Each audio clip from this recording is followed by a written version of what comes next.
Good morning, guys. Good morning, good evening. Where should I start?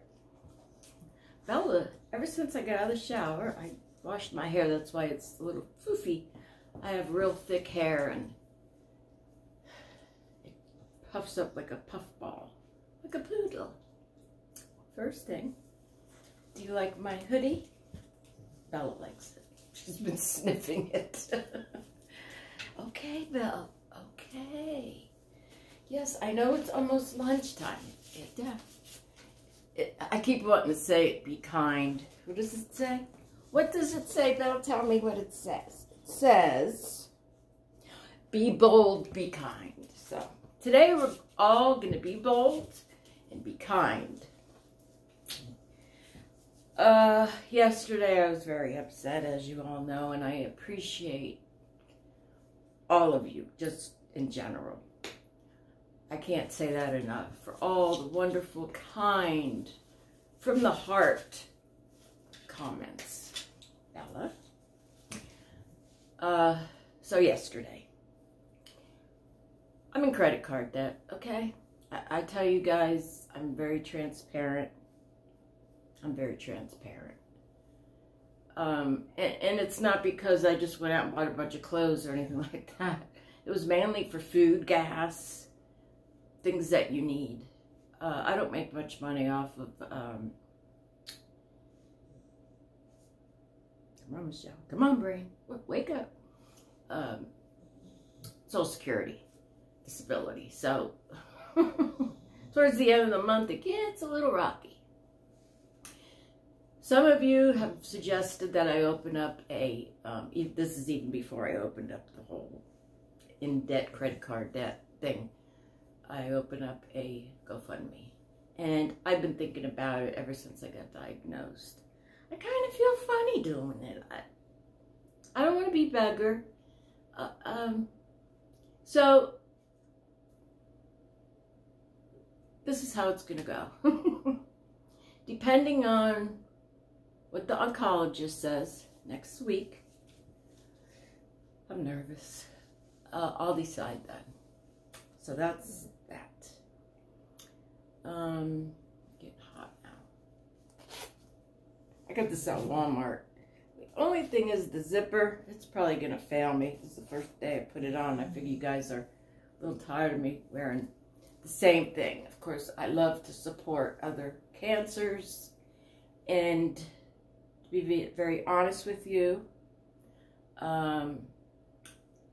breast disease cancer is very close to my heart because the woman who raised my son has breast cancer. And the only way I found that out is a picture on Facebook. They don't talk to me for whatever reason. I don't know. She does. I mean, it's not like we talk on the phone or anything, but she's on Facebook, and when she found out that I had lung cancer, she reached out to me. And periodically she'll ask me if I'm doing okay. And short but sweet words. And I really appreciate that. My son, on the other hand, you know, give a flying. He's almost 50 years old. I mean, I had him when I was, I got pregnant when I was 14. It's like the first time, you know, your first love, first time. Well, happened to me. And I feel naked without my jewelry yet. But I said, well, no sense putting it on and then having to take it off. And if I forget to take it off, then I don't want to forget to take it off. Because the last time I had a CAT scan, the girl ripped my necklace off and broke it. Granted, it was already broke, but I had rigged it up to where I could wear it. And when I felt that rip, I mean, she was literally like, "Arr." And I told her it was broken, so look for the clasp, but evidently she didn't. I'm sure she didn't mean to. Anyways, I fixed it again. I really need to go to a jewelry store, Michelle, and have it done correctly, fixed correctly. Okay, yesterday. So, now you know I'm in credit card debt. I have 3 credit cards. A bank card, credit card, bank credit card. I don't want to say any names. That was my first, I think that was my first credit card. Bank credit cards are the worst. And if I listened to one of the girls on YouTube. She talks a lot about politics and what's going on in the world and all different things. Her and her husband have a channel. Real good family. I'm trying to think. Oh, Squirrel Tribe. So shout out to Squirrel Tribe. If you want to get away and have kind of a normal, I don't know what normal is, but a normalcy life, I love to support any kind of cancer channel that comes on. I always click like, subscribe. I don't care what it is, how it is. That's the least I can do. But once in a while, it does get a little depressing, you know, especially when you follow these people for a long time, like Jenny Apple and Sarah Pog. Those were the first 2 that I followed when I found out I had breast cancer. When I found out I had lung cancer. And I felt so close to them. You get so close to these people. I don't know if you do, but do you? Let me know. I do. I feel like they're my best friends. I've known them for years and everything. Right, Bells? I know. She tells me what time it is. And it's getting very close to lunchtime. If you know me, tell me what time I eat lunch. A little trivia. Play a little trivia. This is kind of going to be kind of a longer video. I do a lot of shorts. But I just figured we'd sit down and have a little chit-chat. Chit-chat. Right, Bells? Okay, go back to where the credit card is. So, I made a promise to myself that starting in January, I was going to take those 3 cards, put them away, not use them, and pay as much as I can on each one. And that's what I did in January. Well, I kept looking for the bank. Everything cleared on my bank, online banking. Everything cleared. The one credit card, bank credit card that I'm talking about, said it, thank you for your payment, but I never saw it in my bank statements. Well, yesterday, just as I was getting ready to put my yammies on, well, I have my jammies on, but those are a little, I don't like anything tight when I sleep, so I like a loose shirt. Anyways, I said, oh, let me check my bank account.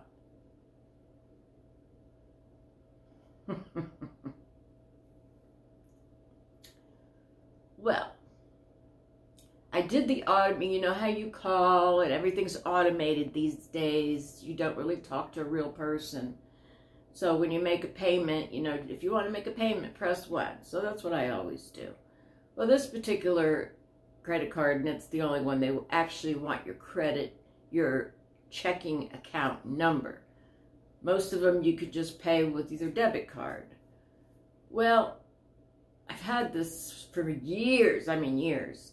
So they blurted out a number, and I said, yes. Do you want to use this number? I said, yes.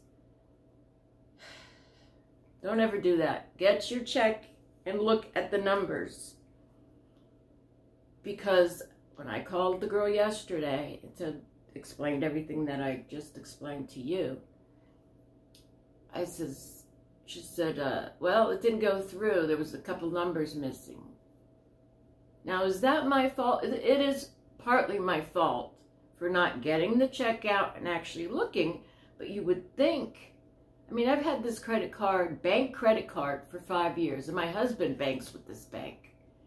It's not connected. My credit cards are my credit cards, and his credit cards are his credit cards. That's how we play in this house. Anyways, I thought, since I didn't see it on mine, I thought they took it out of his checking account. And I'm like, oh no. But they didn't, because I was looking. They didn't. So I called the girl, she said it was off by a couple numbers. Because my minimum payment next month was going to be $165. I mean, that would have killed me. With one credit card, that would have killed me. So she says, if you pay $59 today, which was yesterday, I only had $90 in the bank, okay? If you pay $59, then we could void the late fee, which the late fee, I can't even remember, it was astronomical. Then everything will be okay. It's in collections now, and collections is closed, of course. So I went ahead and gave her the $59. Whose fault do you think that is? Let me know. I believe it's partly my fault for not checking the numbers, but you would think after, I mean, that's the only, I don't have any other checking account. Other than I have one checking account. So those would be the right numbers. I'm thinking it was the beginning of the year and they transferred, you know how they're always updating, everything's updating. Somebody, whoever updated, put the wrong numbers in or left a few numbers out, however you want to look at it. So I was beside myself because I haven't even used that credit card in over a year. She goes, oh, you can start using your credit card now. It's like, I don't want to use it. I want to get this thing paid off. She kept saying, you can use your credit card now. I don't want to use it. I don't want to use it. The interest rate on it, it's crazy. If I give him $100, I'm only really giving him $40. So I was really upset about that. So let me know whose fault you think it is, and if there's anything more I should do about it. I think Monday I'm going to call the collection department and go over that with them, just like I went over it with you, because it wasn't right. I mean, I even got a confirmation number, so it's not like I avoided the payment or anything. I was just so upset. So I apologize if I worried some of you, because that's why I put it's concern my health. Okay, deep breath. Let's move on. The picture. So when I first got diagnosed with cancer, I asked the higher power, the God, whoever you want to say. I'm very open-minded, so whatever you believe, that's cool with me. I'm not prejudiced, or whatever, however you want to say it. So I asked God, higher power, because I believe in both. There is a higher power, there's energy. We are all energy. And when we die, our energy don't go away. I believe that. Anyways, how heaven was going to be, or wherever I'm going to go, what's it going to look like? And this is what I came up with. Now, this is all intuitive. So this is all of us flying around, and yes, we can go through walls. And everybody gets along. Like there's butterflies and bugs, and everybody's just so peaceful, and I don't know. So this painting was done in 2022, and this was my 75th painting. So every time I do acrylics and work with acrylics on canvases, I always write the year. Sometimes I'll write the date and what number it was. So that's that. I wanted to show you a picture of my dad. Now I'm gonna need my eyeballs. My eyeballs. When he was a kid. I don't know if this was right before or right after he got out of the Navy. For some of you who are squeamish, you might want to look away from this, because my dad was a hunter. He loved to hunt. He was raised with guns. His father was a hunter, so look away now, because I'm going to show the picture. This is my father, and this is my grandfather, who died of lung cancer. And those are all the meals they're having, I shall say. Isn't that cool? I mean, I don't believe in killing animals, so. Okay, that's that. So I started, every time I go to the oncologist, I always write a note to ask. If there's anything that you think I should ask the oncologist, please let me know. I wrote down immunotherapy because I follow a lot of people that are on immunotherapy, and number one, they don't have to go to the center a lot. You just take a pill and go on with your day. From what I understand, I could be totally wrong on that. And of course, did it spread? And my left shoulder has been absolutely killing me. I had read on lung cancer, lungcancer.net. If you have lung cancer, it's a really good site. It's like a support group. And I read, and plus they have a lot of information on there. I read that lung cancer can probably spread to your shoulders, but affect your shoulders and give them a lot of pain. So that could be it. I also have fibromyalgia. I got osteoarthritis throughout my whole body, so that could be it too. Just chalk it up for another pain, you know. If it doesn't hurt there, it'll go to my knee, my foot. Speaking of my foot, oh my God. I had such a weird dream last night. It was one of those dreams that was so real, very intense, and it's like I couldn't wake up. I opened my eyes. Usually I open my eyes, I get the coffee, because I got it set on 6 o'clock, so as soon as I hear it stop, I'll get my coffee, lay in my bed, and check my emails and all the messages you guys leave. And I couldn't do that this morning. I just laid there, just thinking about this dream. First, I want to say, ever since I was a kid, I always dreamed that I was always lost. I was always lost. Hold on a second. I'll be right back. Okay. Is that better lighting? Let me know. I put my ring light on. It's laying right there. Oh, gosh. Anyways, so ever since I was a kid, I always dreamed that I would go outside, and at the end of the bricks, a man would pick me up. And then I'd wake up. So this dream was all over the place. I dreamt about, I was married before for 10 years in a very, very abusive marriage. And as many of you know, or may not know, all my new subscribers, my mother was murdered by her boyfriend. It was a homicide-suicide. And I keep saying I was 19, but the more I think about it, I had to be younger, because at 19, I just got out of Job Corps. So my brain kind of blocked that out. I had temporary amnesia from that, because it was just me and my father.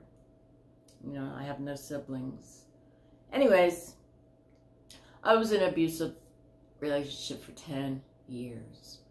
Please, I beg you, if you're in a relationship like that, get out. Please get out. They don't change. They say they're gonna change. They say they're sorry, but it's in them. They're not gonna change. Please, I don't want anything to happen to anybody. Please, please, please.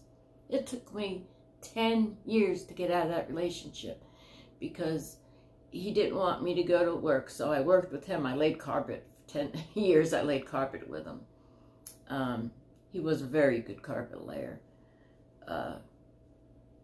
You know, he took me to fancy restaurants. He wined and dined me, and, you know, anything I wanted. But as soon as he had that first drink, it was all over.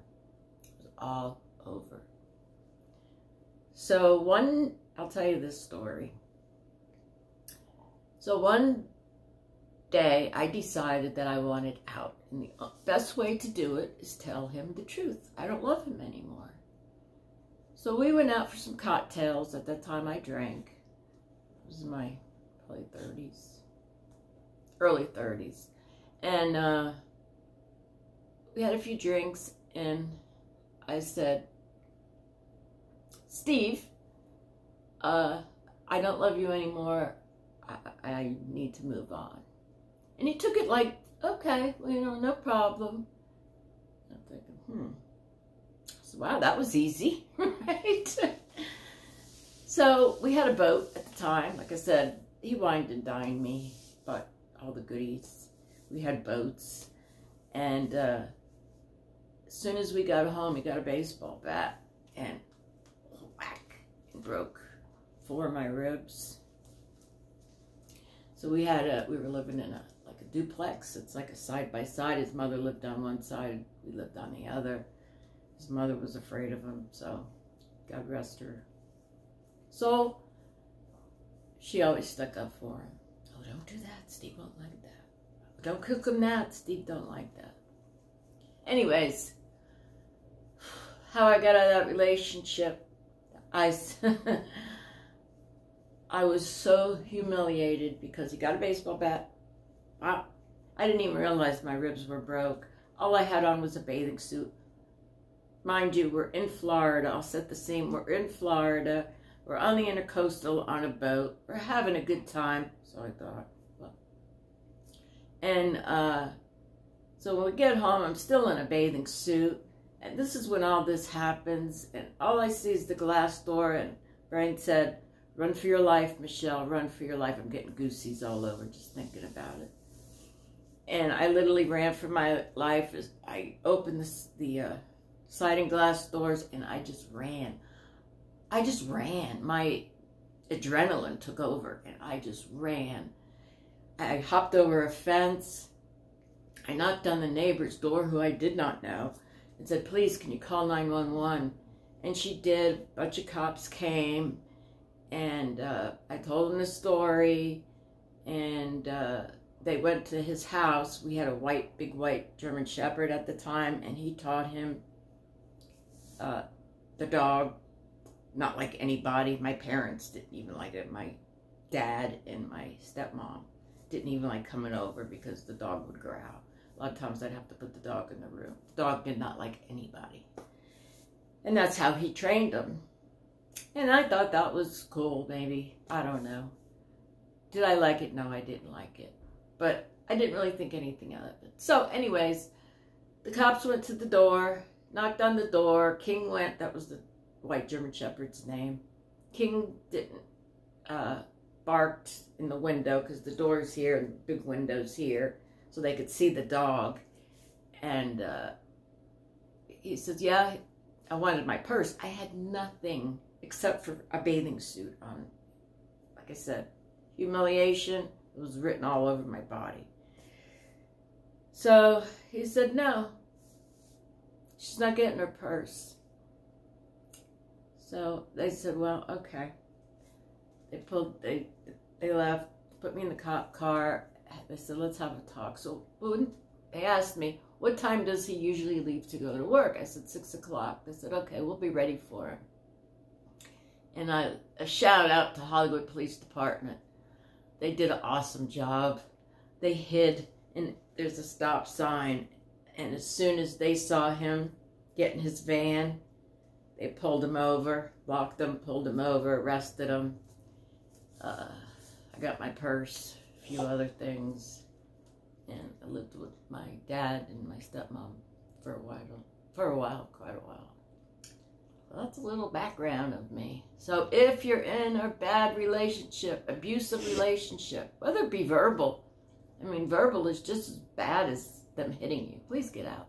Please find a way and get out. Look at me, please. Because I'm going to show you a picture of my mother, Phyllis, in another video, because this one's getting pretty long. She was beautiful. In fact, we had a psychic friend, and she said, please, Phyllis, get out of this relationship. He's going to hurt you. Oh, he's not going to hurt me. And how it started was she told him exact same thing I told Steve, except my mother told the man, I don't even want to say his name, that she was going to go back to my father, and that's when he... So anyways, I want to get that out of my brain. And I think that's all we have for today, because now I'm a little shook. I love you guys. Please stay strong with love and kindness in our hearts. And please spread awareness of your cancer. Even if you don't have cancer, if you got fibromyalgia, there's all sites. Spread awareness. And if you don't have anything and you're just listening to me, Michelle, spread kindness and love. I love you guys. Ready? Catch it.